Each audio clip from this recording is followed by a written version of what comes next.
and I am going to play for us Not a Cage, Joan Retallack, and here it is. The next thing that I'm going to read is a poem dedicated to John Cage, which is called Not a Cage, which is based on first and last lines from books that I was discarding or selling or giving away. I think as a way of assuaging my guilt for not having read them. I collected the beginnings and the endings.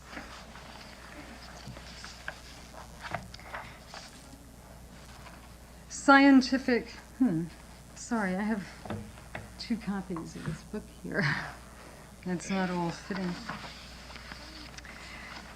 Scientific inquiry, seen in a very broad perspective, may see foot 1957, also Wettermark 1906, chapter 13. To man seek, the world is twofold, in accordance with that witness is now or in the future. It wasn't until the waitress brought her Benedictine and she, Villandry, les douves, Parazé, le rideau, mine, yours, Cynthia, not a building, this earth, not a cage, the artist, disciple, abundant, multiple, restless, a forgery, opus, Loonus, Bellini, we named you. I thought the earth is possible. I could not tell to make live and conscious history in common and wake. You find yourself among. And wake up deep in the fruit. Did you get the money we sent? I smell fire at full volume, stage dark. 1, Russia, 1927, God, say your prayers. You were begotten in a vague war, sidelong into your brain. In letter 3 and 4, as earlier, the narrator is North Dakota, Portugal, Moorhead, Minnesota. The lights go down, the curtain opens. The first thing we gun, Veronica wrote, the end, Wittgenstein. Tomorrow she would be in America. Over 40 years ago, a tense, cunningly moving tale by the then he moved on, and I went close behind. Interviewers.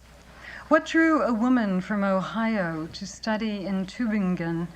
American readers with this issue, former subscribers to Marxist perspectives, the shadow of the coup continues to hover over Spain. In the ordinary way of summer, girls were singing like a saguaro cactus from which any desert wayfarer can draw, as is Mr. Fox, but in literature. 25 years have gone by. Ya sé, dijeron las cosas más oscuras. The most obscure things have already been said. So we're going to go to Emily, Gabby, Anna, and Erica in that order. Emily, any thoughts on what Joan was doing there? I mean, you never discard books. Yeah, who would? So yeah, I like her cute sort of self-effacing line there about the origin of the poem. And it struck me that it's a sort of beautiful thing to take the endings of books and turn them into the beginning of something, of a new work. And that sort of hopefulness, that sort of orientation towards the beginning of things feels like it's in tension with the contents of the lines themselves, which seem in many places to be referring to all sorts of catastrophes and crisis. And yet nonetheless, the fact that it's starting over and over again and that these sort of myriad beginnings are drawn from the final lines, yeah, it feels hopeful despite that catastrophe. Emily, it's kind of, if you and I were to go over to your apartment and just pick out books you don't need anymore and put them out on the street and then grab lines, first and last lines, and it turned out that there were lots of disasters, one could draw probably an incorrect conclusion about the books you wanted to get rid of. So there really is no such thing as non-meaning, because she's getting rid of a certain number of books, and the language of those books tells us something about what she is discarding. Yeah? So there's no such thing as accident. This week 9 is kind of a misnomer. It all means stuff.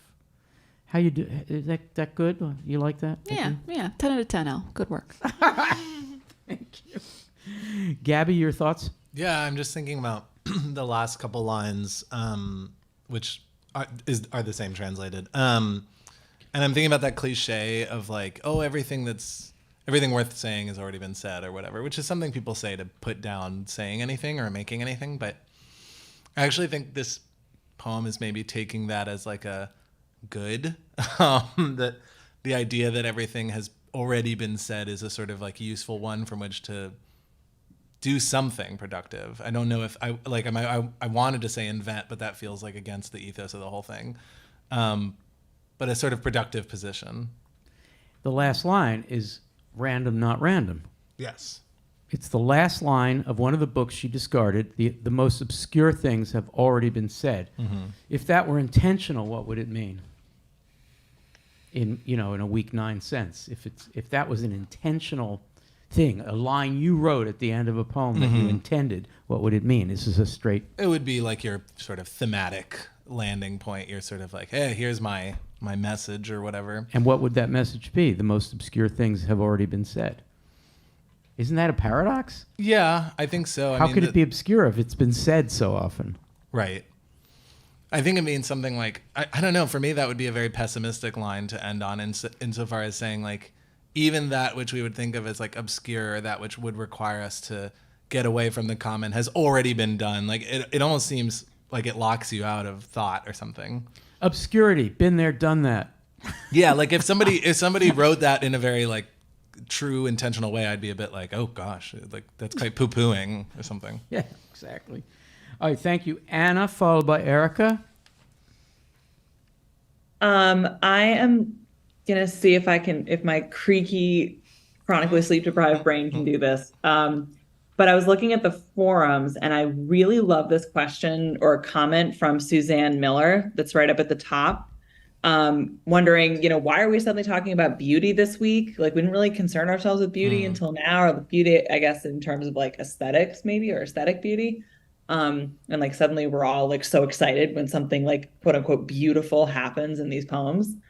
And I really, really, really love that question as an entry point, kind of like into Not a Cage, or even into something like Ray Armantrout's poem The Way from way back in week 2.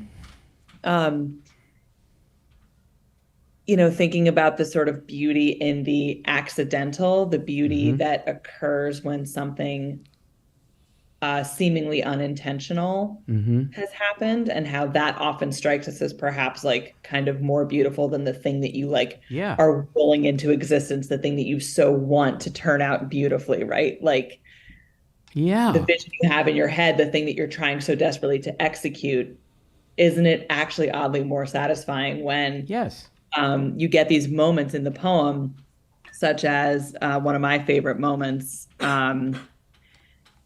sort of towards the bottom half in letters 3 and 4, as earlier, the narrator is North Dakota, Portugal, Moorhead, Minnesota. The lights go down, the curtain opens. The first thing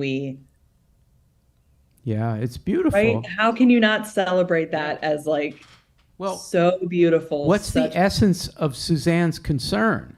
Because she's referring, I think, to the very original video that we did way back in 2012. Yeah.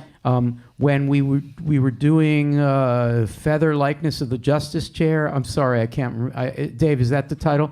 It's a Jackson McClough rewrite of Gertrude Stein's using a computer-based chance operation machine, and I remember I was very moved. Of course, we were all like giddy because we'd made hours and hours and hours of these videos, and we were goofy. But I remember being That was the giggles day. That was the day we all got the giggles. Yes, that's right. I remember it. I think Allie like spit out her soda through her nose or something like that. But anyway, and then we got to this point where McClough was saying something utterly beautiful, but he was saying it accidentally, and we got very excited for the very reasons you're saying. And so I know Suzanne watches, because Suzanne is like all over everything, and Suzanne has created a thread called Please Make It Stop, which is a dissonant and dissenting response to the vocabulary for Peter Innisfree Moore. And there's been a great conversation. You go to the thread in week 9 for vocabulary, Peter Innisfree Moore, and you'll see Kat McCready, Laura Lipman, Jim Lynch, Janet P., a whole bunch of other people working with Suzanne to explain what you just did. So Anna, back to you. Why, again, in short, is it so much more remarkable when it's not, John Hollander or Robert Frost saying something beautiful because they just spent a month figuring out how beautiful a line could be, but it's rather Jackson McClough using a computer program to make something beautiful? Why is the latter more powerful? Well, I don't know. What's more fun? Like the Halloween costume that you put together through like the random pants and the funny socks and like the hat and like the little felt ears that you can make You're and speaking stitch from to a hat, experience. or like the perfect Halloween costume that you buy from the Spirit Halloween store. That is the analogy to end all analogies for week 9. It's a good thing week 9 coincides with Halloween. Yeah, I love that. Okay, thank you. We're going to go to Erica, who is deeply, deeply involved in the Cagean qualities of Joan Retallack and that whole thing. So I give you the floor, Erica. I know you have something to say. Oh man, I have. I feel like I need to do a disclaimer. I've had such a long day, so I'm hoping that I'm a little bit coherent. But listening to Joan, I was struck by, and this is related to what Anna was just saying, by the delight or like the play in the work. So I mean, it's operating on so many different levels, and and she's engaged in this project of collaging that's also chance. But there's like a reverie and just like I imagine that one is having a good time constructing a poem like this as well as reading one. So I'm kind of thinking about what Joan would call serious play. Serious play. Can you spell out or define serious play? You've mentioned it a number of times this season, and I think it's important. This is the moment. Week 9 is all about serious play. Can you say? Yeah, I mean, I think that it has a lot to do with, in the context of week 9, even if for somebody like Joan, who's working procedurally or doing chance-based compositional processes, there's an intention. So there's a reason behind why one is embarking upon this sort of poetic voyage. So it's not just playing with language and having a good time. There's something dire, and it's a serious investigation at the same moment. Yes.